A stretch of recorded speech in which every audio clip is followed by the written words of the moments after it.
Educational investment. Many of the problems that had hindered higher educational development in the post continue in 1987.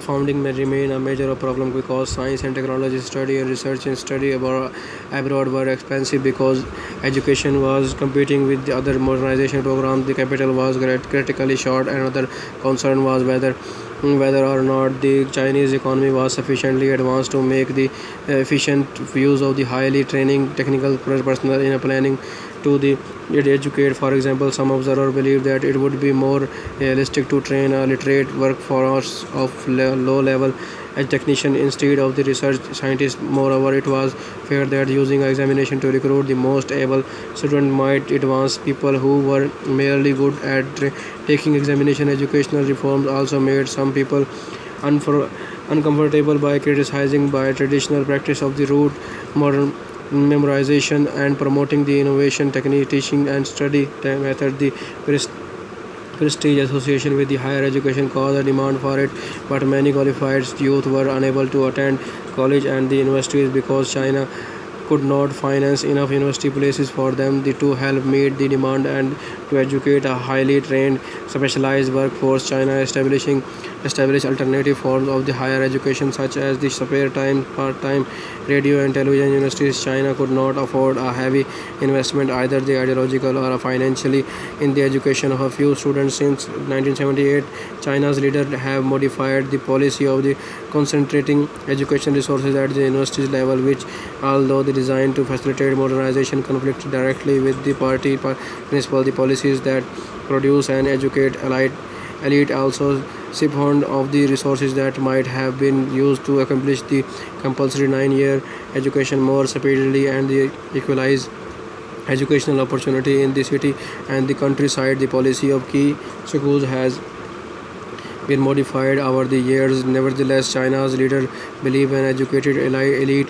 is necessary to reach the modernization goal. Corruption has been increasingly problematic for the rural schools because the educational funding is distributed from the top down. Each layer of the bureaucracy has tended to the siphon off more than its share of the funding, leaving too little for the bottom rural level. Families have had to cover for governments in indifference by making personal investment in their children's education. However, the Chinese economy may not be able to effectively absorb the resulting influx of college graduates who may need to settle for lower paying jobs if they can find those. Reforms in the 21st century.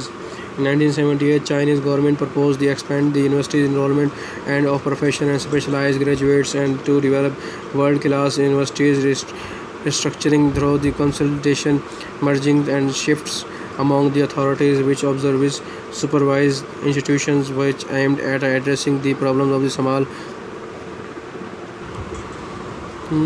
size and low efficiency. Higher vocational education was also restructured and there was a general tendency there was emphasizing elite institutions. The rapid expansion of mass higher education has resulted in the not only a strain in teaching resources but also higher unemployment rates among the graduates. The creation of the private universities not under governmental control remains slow and its future uncertain. The restructuring of the higher education, in the words of the one academia, has created a clearly escalating social stratification pattern among the institutions stratified by the geography, source of funding, administrative unit, as well as by the functional categories, comprehensive law, medical, etc. Thus, although the recent reforms has arguably improved overall educational quality, they have created new different issues of equality and the efficiency that will need to be addressed as the century proceed. In the spring of the 2007, China's plan to conduct a national evaluation of its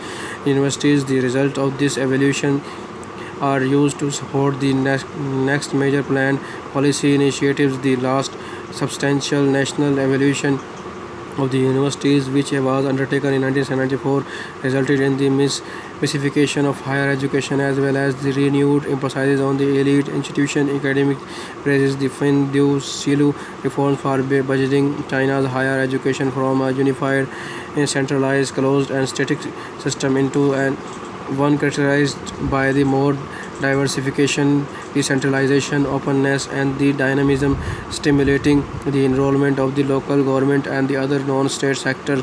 At the same time, they note that the decentralization and marketization has led to further inequalities in educational opportunities. China's policies on college entrance examination have been influenced by the recruitment system of Western countries and the traditional culture of the imperial examination. Since Fudan University and Shanghai Jiaotong University started independent enrollment before the college in entrance examination in 2007, some of the top Chinese colleges began to follow them, using a new method to choose the student besides a unified examination system. In accordance with the university's regulation, those colleges appoint their own staff and are responsible for the selecting students. Students can get admitted by taking a specified exam or interview before the college entrance examination.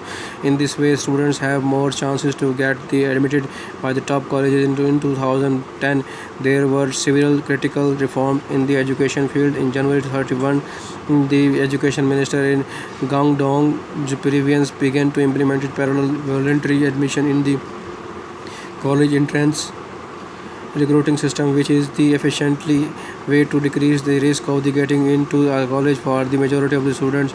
In November 20, the education minister of China cancelled the additional Olympic points in the college entrance exams policy. It is fairer for the high school students and inefficiently reduce the heavy academic burden for the students. As the economy development of China, the private school system has been gradually built up. Many private schools began to use the bilingual teaching. Furthermore, some public colleges and the universities cooperated with the investor to run secondary colleges by using the public running and being sponsored by private enterprises which promote the development of education. On the other hand, the technical and vocational education in China has developed rapidly. They had become the focus on the whole society. Nowadays, the educational level of the Chinese has increased. Getting into the college is no longer a remarkable achievement among the Chinese students. Instead, having a degree of an ordinary Chinese universities already can't to satisfy the increasingly competitive society.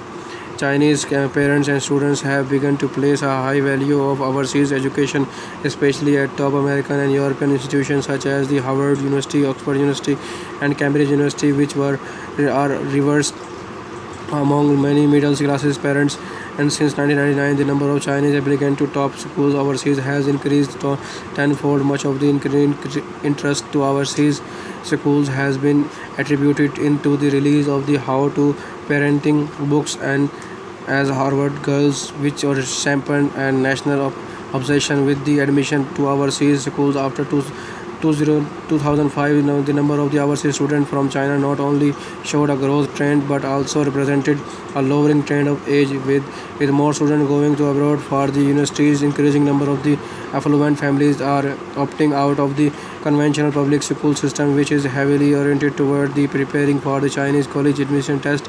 These families who can afford tuition at the foreign universities and may prefer a more Western education for their children are sending their children to private schools. Special program within the Chinese public schools or schools abroad. Some of the prestigious of the American higher education is the result of weaknesses in the PRC education system, which stifles creativity in favor of the rote memorization. As a result of the growing mismatch between the university's degree and the job opportunities in China, university students are also increasingly undertaking extracurricular educational training during their time in the universities. These includes universities clubs, voluntary activities, and internship. Furthermore, the Chinese state has promoted entrepreneurship among university students by running businesses training, setting up businesses incorporated and campuses, and the offering the special benefits for the student entrepreneur. As a result of this in development, universities life in China has become associated with the various aspects of self-development in the addition to informal classroom learning.